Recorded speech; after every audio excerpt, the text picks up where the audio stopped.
നിയമസഭാ സ്പീക്കറെ അപമാനിച്ചെന്ന പരാതിയിൽ 6 ഉദ്യോഗസ്ഥർക്ക് സസ്പെൻഷൻ. സ്പീക്കറുമായി കൂടിക്കാഴ്ച നടത്തിയ ശേഷം വാട്സ്ആപ്പ് ഗ്രൂപ്പിലിട്ട പ്രതികരണത്തിന്റെ പേരിലാണ് നടപടി.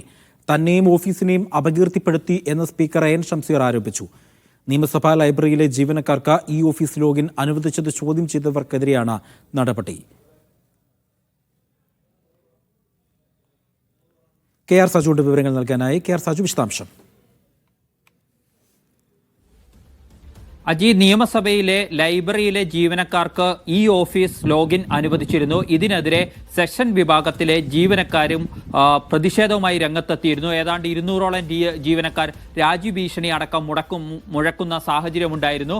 തുടർന്ന് ഇതിലെ ചില ജീവനക്കാർ സ്പീക്കറുമായി കൂടിക്കാഴ്ച നടത്തിയിരുന്നു. ആ കൂടിക്കാഴ്ചയ്ക്ക് ശേഷം അവർ വാട്സപ്പ് ഗ്രൂപ്പിൽ ഒരു കുറിപ്പിട്ടിരുന്നു. ഈ കൂടിക്കാഴ്ചയുടെ വിശദാംശങ്ങൾ അടങ്ങിയത് അത് തന്നെയും തന്റെ ഓഫീസിനെയും അപകീർത്തിപ്പെടുത്തുന്നതാണ് എന്ന് ആരോപിച്ചുകൊണ്ടാണ് സ്പീക്കർ എൻ ഷംസീർ 6 ഉദ്യോഗസ്ഥരെ ഇപ്പോൾ സസ്പെൻഡ് ചെയ്തുകൊണ്ട് ഉത്തരവിറക്കിയിരിക്കുന്നത്.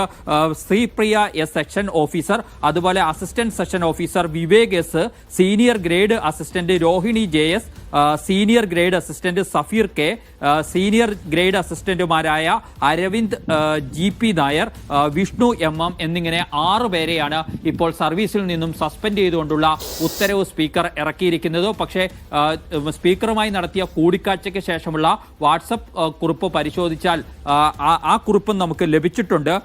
അതുകൂടി പരിശോധിച്ച് കഴിയുമ്പോൾ അങ്ങനെ സ്പീക്കറെ അപമാനിച്ചു എന്ന് പറയാൻ കഴിയില്ല. അദ്ദേഹത്തിന് തെറ്റിദ്ധാരണയുണ്ട് എന്ന രീതിയിലാണ് അതുമായി ബന്ധപ്പെട്ട കുറിപ്പിൽ പരാമർശങ്ങൾ ഉള്ളത്. ഒപ്പം തന്നെ അവരുടെ സർവീസ് സംഘടനയിലെ നേതാക്കളും കാര്യങ്ങൾ വേണ്ട വിധമല്ല ധരിപ്പിച്ചിരിക്കുന്നത് എന്നതടക്കമുള്ള കാര്യങ്ങളാണ് അതിൽ ചൂണ്ടിക്കാണിച്ചിരുന്നത്. പക്ഷേ ഏതായാലും വാട്സപ്പ് ഗ്രൂപ്പിലെ ആ പരാമർശം തന്നെയും തന്റെ ഓഫീസിനെ അപകീർത്തിപ്പെടുത്തുന്നതാണ് എന്നാണ് സ്പീക്കർ എൻ ഷംസീർ എടുത്തിരിക്കുന്ന നിലപാട്. അത് തനിക്ക് ബോധ്യപ്പെട്ടതിന്റെ അടിസ്ഥാനത്തിൽ സർവീസ് ചട്ടങ്ങൾ പ്രകാരം ഈ സെഷൻസ് വിഭാഗത്തിലെ 6 ഉദ്യോഗസ്ഥരെ സസ്പെൻഡ് ചെയ്യുന്നു എന്നാണ് സ്പീക്കർ പുറത്തിറക്കിയിരിക്കുന്ന ഉത്തരവിൽ വിശദീകരിക്കുന്നത്. അജി, ശരി, കെ ആർ സാജു ആണ് വിവരങ്ങൾ നൽകിയത്.